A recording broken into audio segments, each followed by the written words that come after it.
Saudara-saudari, adik-adik, Bapak Ibu, para sahabat Tuhan Yesus di Paroki Santo Yosef Medari dan di Stasi Santo Thomas Sayegan, juga para sahabat Tuhan Yesus dimanapun Anda berada, berkah dalam, salam semangat, sehat selalu, tetap bahagia, dan senantiasa di dalam berkat Tuhan. Marilah kembali kita belajar ilmu sejati pada hari Sabtu, tanggal 1 Oktober tahun 2022. Bersama dengan gereja kita merayakan pesta Santa Teresia dari Kanak-kanak Yesus, perawan pujangga gereja, pelindung karya misi.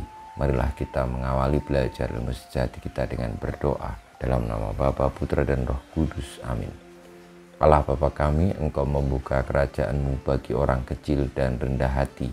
Semoga dengan tabah kami menempuh jalan kecil Santa Teresia, dan semoga berkat doanya kemuliaan-Mu yang abadi Kau nyatakan kepada kami dengan pengantaran Tuhan kami Yesus Kristus Putra-Mu yang hidup dan berkuasa bersama Dikau dalam persatuan Roh Kudus Allah sepanjang segala masa. Amin. Para sahabat Tuhan Yesus terkasih, kita akan belajar ilmu sejati dari Injil Yesus Kristus menurut Matius bab 18 ayat 1 sampai dengan 5. Sekali peristiwa datanglah murid-murid kepada Yesus dan bertanya, "Siapakah yang terbesar dalam kerajaan surga?"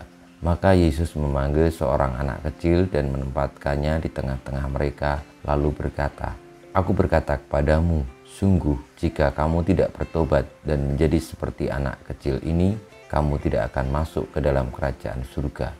Sedangkan barang siapa merendahkan diri dan menjadi seperti anak kecil ini, dialah yang terbesar dalam kerajaan surga. Barang siapa menyambut seorang anak seperti ini dalam namaku, ia menyambut aku." Demikianlah sabda Tuhan, terpujilah Kristus. Para sahabat Tuhan Yesus yang terkasih, setiap tanggal 1 Oktober kita merayakan pesta Santa Teresia dari Kanak-kanak Yesus. Santa Teresia dari Kanak-kanak Yesus juga adalah seorang suster, pujangga gereja, pelindung karya misi. Hidupnya sangat sederhana. Ia meninggal muda karena sakit TBC pada usia 24 tahun. Tidak ada hal yang spektakuler dalam hidupnya. Karya-karya yang besar pun tidak ada di dalam dirinya. Yang dilakukan Santa Teresia dari Kanak-kanak Yesus adalah hal-hal yang sederhana, yang akrab dengan kehidupan sehari-hari. Namun sebagaimana semboyannya, yakni melakukan hal yang sederhana dengan cinta yang besar, maka apapun yang dilakukan oleh Santa Teresia didasari dengan kasih yang besar kepada Kristus, yang akhirnya membawanya menuju jalan kecil, tetapi justru itulah yang menampakkan kebesarannya. Saudara-saudari yang terkasih, saya sangat terkesan dengan jalan hidup Santa Teresia dari Kanak-kanak Yesus yang mulai terpanggil ketika umur 15 tahun, lalu masuk ke dalam biara Karmel dan menyerahkan hidupnya sepenuhnya untuk kanak-kanak Tuhan Yesus. Santa Teresia dari Lisieux atau Santa Teresia Kanak-kanak Yesus telah jatuh cinta kepada kebenaran Tuhan Yesus, maka seluruh hidupnya diberikan kepada Kristus.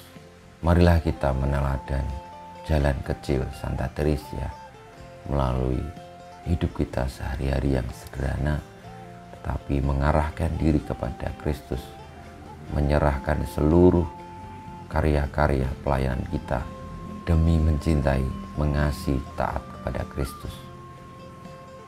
Dengan demikian, semoga kita boleh untuk seperti anak kecil yang senantiasa terbuka akan kasih karunia Tuhan dan akhirnya berhak untuk masuk dalam kerajaan surga sebagaimana Santa Teresia dari Kanak-kanak Yesus. Kita mohon berkat Tuhan, kemuliaan kepada Bapa dan Putra dan Roh Kudus seperti pada permulaan, sekarang, selalu, dan panjang segala abad. Amin. Ya Yesus, jadikanlah hati kami seperti hati-Mu. Tuhan bersama-Mu dan bersama Roh-Mu kita semua hidup kita, perjuangan kita untuk meneladan Santa Teresia Kanak-kanak Yesus di dalam mengasihi Tuhan Yesus, senantiasa dibimbing, dilindungi, diberkati Allah yang Maha Kuasa, Bapa, Putra, dan Roh Kudus. Amin.